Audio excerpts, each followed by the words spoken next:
Okay, so here is a tutorial, a quick little snippet of a tutorial on how I like to do portraits. It's the one thing I am good at. So I have some coffee here. I'm gonna do a nice little quick video on how to take a reference photo as the source of truth and draw from it.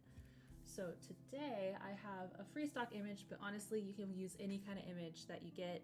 I personally love Pinterest. It's a great tool to find any kind of reference photos, and it kind of goes with the images that you're most drawn to.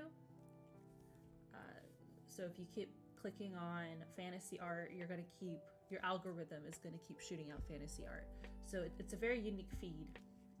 Anyway, so here is my image. Ignore all my layers I have here. It's just gonna be a quick portrait.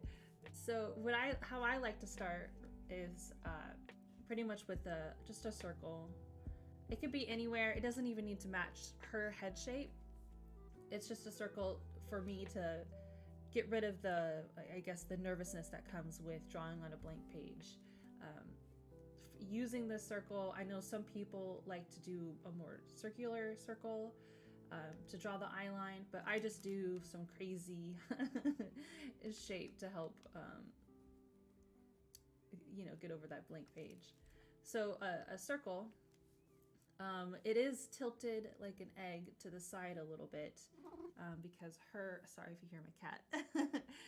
So it is tilted to the side a little bit because that's the way she's pointed. So I'm going to draw a line down the middle. And I guess there's fancy terms to all this, right? You want to do the eye line, you're going to split the middle of the face. There's the middle of the face, there's the eye line. Let's just start this over and avoid my cat eating my pen. So more professional circle, right? Still a bit of an egg shape. I like to add that little texture at the top. It adds more of like my unique style to it. It's not really realism, it's just drawing a portrait for the reference. So her eyes are in the center of the head. You want to do the line down the middle to know where, everything is going to be split up. And these guiding lines help with proportions. So here, I'm going to add in the ear. I'm going to add in where her mouth is, just lines to detail where these objects rest on her face. And then I'll be able to kind of mimic the curve of the side of her face to kind of fix it in. The image with all these fancy art words. There, and then she is doing a smile. Now the trick I like to use with digital art is I only use a circular round brush, and this kind of helps me because I'm mostly a digital painter, so it helps me add in where I want the shadows to be. But if you're just doing line art, you don't really have to do these steps. Here's the bridge of her lips. I like to fill it in too, though filling it in is not not recommended because at the end of the day, like, I only draw girls.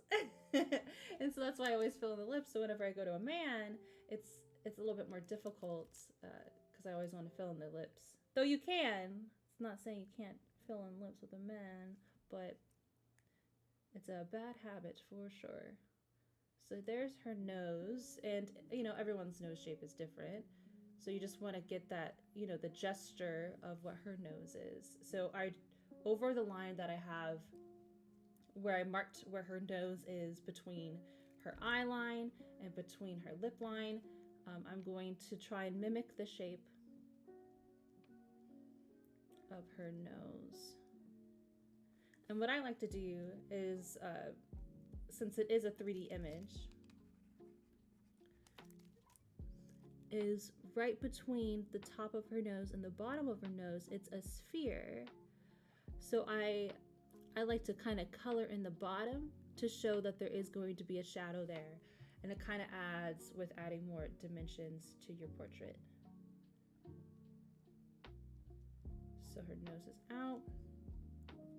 And then she has a beautiful curve on her nose right there, and it stops here and it goes out. So using the reference photo definitely helps in learning the flow of someone's face and where all the lines curves and goes out. And you know, it's not cheating if you draw on top of it, honestly. If you're just learning to, you're studying the image. So any kind of way that helps your brain recognize where the shapes are gonna go. If it means tracing on the image, it means tracing on the image. So it's whatever is most comfortable to you. Now I'm just drawing in her eye shapes. Right here, I know in my picture, her eyes are definitely, I don't know, I think they're spaced. So there's a space right here. I'm gonna draw a square, and then I put that space right here. So they are a little closer together in my image. But thankfully I'm in Photoshop, so I'm just gonna take this cute little magnet line tool and kind of spread it out a little bit, just so it matches the reference photo. And then she has these beautiful eyebrows at the top. I'm going to add in just a rough sketch of the line. And then keeping with the forehead here, I'm just going to draw this shape. This shape is lighter in a way. It's flat on the top of the forehead, and then it, you know, curves out. So for me, it helps me to always draw in that shape, so when I ever go into the painting phase, I'm able to recognize that this is flat and have a nice one-toned color, if that makes sense. I should look up art terms for these, huh? Just going to draw in her neck, again matching those lines. I see that the ear is right here and that the neckline comes out. So I put my ear here, and I want to have the neckline come out. Same over here where the curve ends for her chin right here. I did make her neck a little tinier. So the curve of the chin goes right here, the neck comes out here.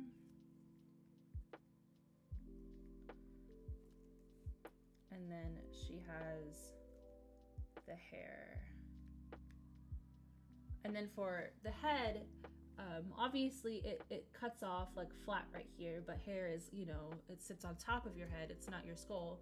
So you're able to, you know, be a little bit more freer with the shape on top. You don't have to totally match where the skull lines up. And I'm just, for my hair, my technique is to draw in the larger shape so I don't get overwhelmed by the strands of hair.